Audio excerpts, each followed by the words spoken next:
Hey guys, remember me? Howlermouse? Comic books, movies, VHS tapes, shit, and stuff. Alright, ended up going on a little sabbatical that was really unexpected, but it's just amazing what can happen when you move out of a place that you just don't fit in and you end up moving beside of a 4-lane, Interstate 77, and after years of scrimping and saving money to get a new car and to get move away from where you're at and everything like that, and when it all falls into place and you have money left over, you say fuck it and you go. I could really romanticize what I've been doing in the last month and stuff, but tell you what, it's been a blast. Okay, quick rundown. After I got my stuff moved in here, I still had a day or two before I could officially move in here, so I hit the comic book shop down in Galax, D&J Hobby Shop. Got a bunch of books for $1. That's what's in that box.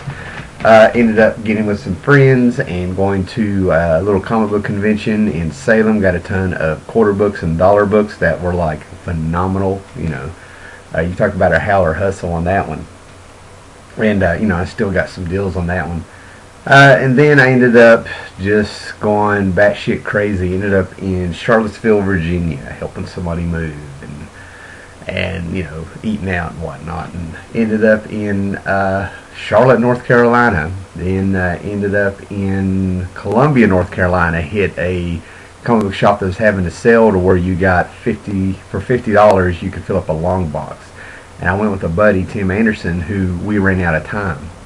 He did the math. I feel like I was slowing down, but in 3 hours we went through 72 boxes of comic books, long boxes this guy had. And we still didn't get through everything. The place closed, we were running out of time, and there was still a whole wall of comic book boxes to go through. So he didn't fill up a box, so he gave me his space. So I ended up getting well over, I don't know, 300 to 350 comic books easily there. And that's what's in that box down here, this box and the little gray box beside of it.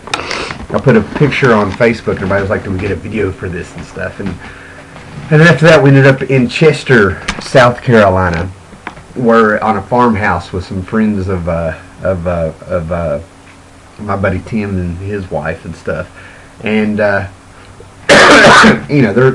a real nice old farmhouse full of antiques, and it's like a time zone. All the furniture and everything was like authentic from the 40s and 50s and passed down through their family and stuff, the way it's explained. And the guy's just real, one of the guys that was living there is just real handy. He just kind of took things and made them into something else and everything. It was just really cool. And you had to take a shower outside. They had a big garage, and on the far end, he had a garden hose sit up there, and it was just amazing because it was so hot and so humid in South Carolina, even at 2 o'clock in the morning, that when you are under the hose you're freezing, but when you step out it feels so good. I don't know if it's the natural water or what it was. It was awesome. And of course all this was laced with vodka, blueberry vodka, orange juice, Coke, I think I had some rum, bourbon, snuck in some gin, and it was like little sips here and a little drink there, lots of coffee, lots of cigarettes, but great breakfast, great food, great people, and it was all the people that made it what it was. It was so good to be around such light-hearted, fun people, because let's face it, the last couple of years when I was down there, I was just not a happy man, and all this stuff. And then it was time to come back to Aurora and get to work, and then I noticed how long it had been since I did a YouTube video. Not that I forgot YouTube, it's just, I hit the interstates, so it was a good time. So basically, we're 4 minutes into a video. I want to make a bunch of videos tonight showing off all this stuff, and to make up for the big sabbatical I was on, we're going to do the Howler Hustle for August of 2014. This is part 1. And I'm going to go ahead and show the stuff I got at the Salem comic book convention. I think ECW fan put up some, I don't know if he did a video or just put up pictures on Facebook of what he got. Excuse me. So basically what we're going to do here is, before I get into that, I want to give a big shout out to 4 Solid String Bins. I think that's right. Our buddy Shannon, he mailed me something. He sent me a message, give me your address, I got something special to send. And I'm like, oh wow, I was thinking comics and stuff. No, my brother in Apes, Planet of the Apes is, sent this Planet of the Apes PlayStation game. Alright?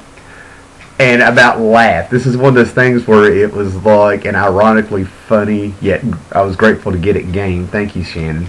And basically, I played this game, and when I had the game, it had a big glitch. I got what I think was halfway through it, busted my ass back when this first came out, early 2000s, late 90s or something, 2001. And I got stuck, and I could never beat the game, and it drove me nuts. Well, thank the gods, because Shannon also sent a walkthrough for the entire game. So thank you, Shannon. Much appreciated. And it's awesome that I got that, and I got it right around when I moved. So now I can settle down and clean up this place and play some video games. On to the Salem thing. We're going to go pretty quick here because I'm getting into some new things, okay? I ended up finding a whole bunch of these books and stuff, but the quarter books first and foremost. I think I got this right. I may have some of these mixed up, I don't know. But anyway, quarter comics, first thing out of the way, right? One of the first things I found when I got to the Salem comic book convention, and I've mentioned this comic book cover over the years to some of our brothers over there in England, but I finally found the Judge Dredd from Eagle Comics Presents book with the Brian Boland cover. That is one of my favorite covers, and I've always been looking for it. Once you look at that bad boy, it's covered in mushrooms, and I was so happy to find that for a quarter. Alright, back in the day when I would buy comics and my brother would buy comics and we never would buy the same comics and we'd switch them back and forth, you know, we were monopolizing the whole comic book industry. You know, he would get this book called Ralph Snart, and I've ended up finding a lot of these. This book is freaking hilarious, and yes, it holds up. It holds up, man. He's a psychotic guy. He goes crazy when he has beer. If you like Grooves, George Orgonis, if you like Mad Magazine, Ralph Snart from Now Comics in the early 90s is the way to go, okay? He is just awesome, and I'll probably talk about that later. Quarter, another Ray Bradbury Presents. Got a quarter from Topps Comics, okay? I finally read a couple of these. They're freaking awesome, okay? Okay, got this, you know, just to, you know, the guy had a weird thing to where, like, the more books you got, the cheaper they got. If you got over 40 books or something, they dropped down to a quarter. If you got over 60, they were like 15 cents. I don't know, but I got this to give me that hustle. Itty Bitty Hellboy, a quarter. You know, I'm gaining some service. I'm getting a lot of service. I'm actually ended up, you know, 300 issues of service and all kinds of little appearances here and there and stuff. And I've been getting a whole bunch of them. So here's 106, and you know, Ascension's end of service. You know, so I'm really getting to that. Got me some True Blood. You know, ended up getting some doubles. Photorealistic covers crack me up, man. They make me think of like old Golkey and stuff, and old Dale. Alright, I already had this. Steve Ogden sent me a #1, and what he gave me was an exclusive to the comic book shop. But this is Mask from Dynamite, where they take a whole bunch of pulp heroes and made them into a team. The Spider, the Shadow, Green Hornet. You get the point there, in Kato, and stuff like that. But this is #1 with an Alex Ross cover with all of them. Reminds me of the boys. Alright, got me some Dynamite Kirby Genesis spin-offs. Silver Star. Alex Ross kind of did the art direction and the story of all these, but they visit old Kirby characters that he made in the early 80s for like Pacific Comics and stuff. And all these, you know, forgotten Kirby characters were put into a miniseries, you know, called Kirby, and this was some spin-offs. Silver Star. Great covers on these. Great talent. Another Silver Star. So, you know, like I said, these are Kirby designs, so you can sit there and just look at these covers and try to figure them out and stuff. They're just awesome. Alright, some more Silver Star. There's the girl. I remember her from the original series. Alright, got me some Dark Shadows from Dynamite Entertainment here, right? Okay, so, you know, big shout out to R. Dowdy and, you know, the great legend and Hippies Collectibles. Here's #7. Alright, #8. I'm real happy to get these. Alright, #9. Alright, Dark Shadows, Barnabas Collins, #11. Got a bunch of these, 14, more than I thought. Looks like some werewolves action coming in there, or is that just a Lady Vampire? Don't know.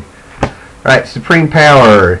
I wanted to get all these. I ended up getting all these. That'll be in another video. But Straczynski came in, and if you don't know, this was like a more adult version of Squadron Supreme, told by J. Michael Straczynski, which in Squadron Supreme, you know, the Squadron Supreme was a takeoff on the Justice League. So this is basically an alternate take on the Justice League history and stuff. Okay, been wanting to get this. This is Alias slash Diamond, I think it's Jewel or something they called her. But anyway, she is going to be one of the 4 shows that Netflix is making for Marvel and the new Avengers annual. Believe it or not, every time even though this is relatively new, I've never been able to find this thing for under $4. So I was really glad to find it in that lot for really cheap. Strike Force Morituri, #1, and I wished I remembered I'd bought this at the convention, because when I made it down to South Carolina and North Carolina, I found Strike Force Morituri left and right for cheap. So I've had this series before. I've kind of skipped through it, so it's time to reread it. Micronauts. What I'm doing here is that I am now trying to collect all the Secret Wars 2 crossovers. I've come to a point in my collecting I want to fill up holes. And you'll probably see a few other things in the videos where I'm getting some themes. Miracle Man #2, released through Marvel. These are old Warrior stories by the original writer, is how they credit him, but we all know it's Alan Moore.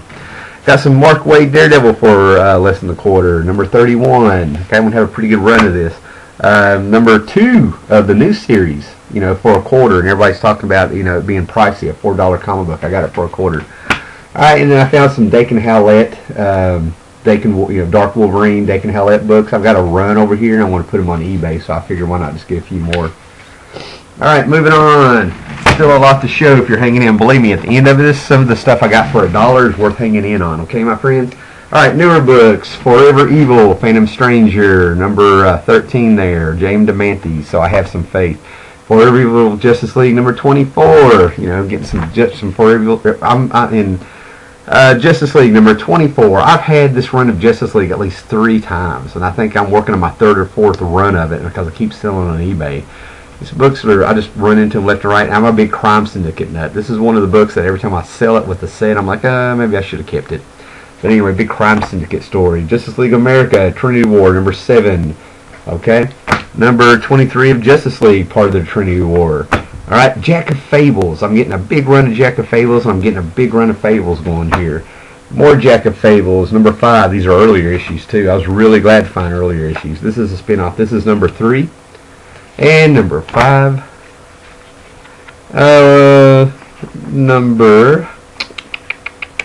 #10, as you can see. Great series. People that read it, that give it a chance, really fall in love with it. #12. Brian Boland covers. Got some more unwritten. Excuse me. #37. #36. I've read a ton of these. I sold a bunch on eBay, and I'm kind of glad to get the later issues to catch up on it. #42. I think they ended this series in the 50s, and then restarted it because it has a definite ending. #44. 46. 50, and I absolutely love that cover. I think this is a crossover with Fables, which I think is just fantastic. Yeah, Batman Detective Comics #25. I gave this a shot because it's got Jim Gordon on there, so how can you say no? Okay, and got these for less than a quarter. Superman Unchained #1 and Superman Unchained #2. Some people like it. We'll find out. Alright, get through these indie books, and then we get to the really good stuff here, okay? Elementals. This is something you're going to see popping up in my videos quite a bit. I'll go into it later. Elemental Special. Right, more Justice League. First appearance. And these were given to me. Now that I'm thinking about it, these were given to me by my buddy Tim. He got on eBay, and I think he did a potluck kind of, order a long box off a seller on eBay of just all kinds of books, and this is what he gave me for free. Okay, so the Elemental books he gave me for free. I'm so glad I remember that. Tim Anderson. He gave me this for free. All these books were free. #28 of Justice League.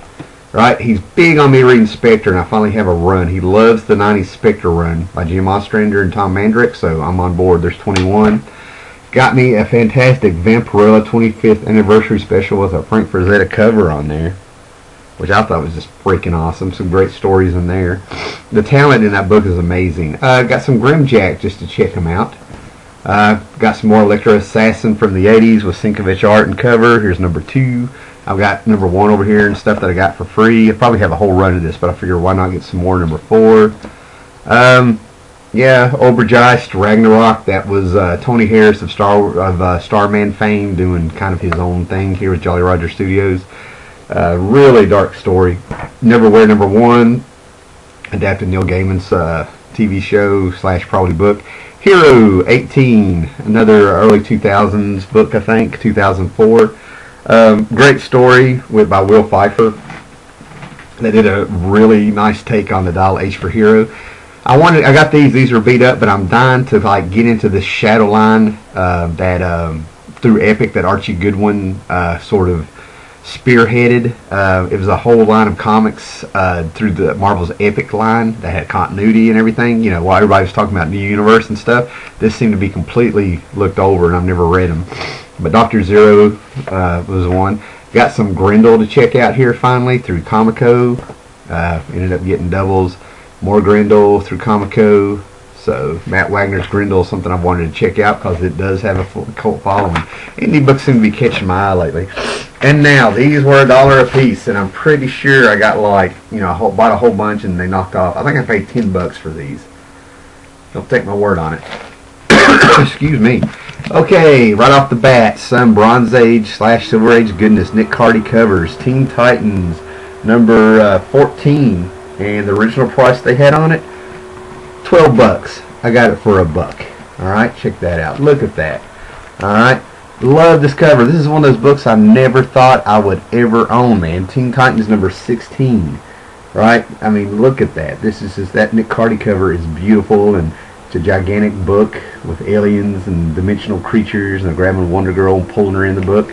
I mean, it kind of goes with the theme of Unwritten if you've read Unwritten. Originally $10, got it for less than $1. Okay, more Teen Titans. Here's with the Mad Mod, 12-cent book, probably, you know. Number 17, originally $10, less than $1. I'm so glad to get these. Okay. For you Silver Age fans out there, you might know who this is. This started out as sort of a mod book, and then it turned into what I consider like an Archie kind of Scooby-Doo ripoff. Swinging with Scooter. Just some Silver Age fun. Originally $14. I got this for $1. And I got quite a run of it. I got a few of these without a cover on them, so I could not believe they were in the box. You know, one of those Howlermouse, you know, eclectic finds. Wanted originally $10 for this for number 4. I mean, Silver Age books, look at that. It's got the checkerboard and everything. Number 10, checkerboard was a big deal in the late 60s there, okay? Swinging with Scooter. Like I said, they're kind of in the vein of Archie comics, and, you know, he ended up morphing over time with the times. So it seems like the ones I read kind of had a Scooby-Doo feel to them. Again, $10 was what they originally wanted. Alright, and I was really happy to get this. These were in there. Scott Connor was there, so we're back to the Salem stuff. Alright, but when he saw this eagle, yeah, same thing. Okay, I got this for less than $1. I've been dying to get this. This is a take on Superman in an Elseworld story with the take on Fritz Lang's Metropolis. So I can't wait to read that.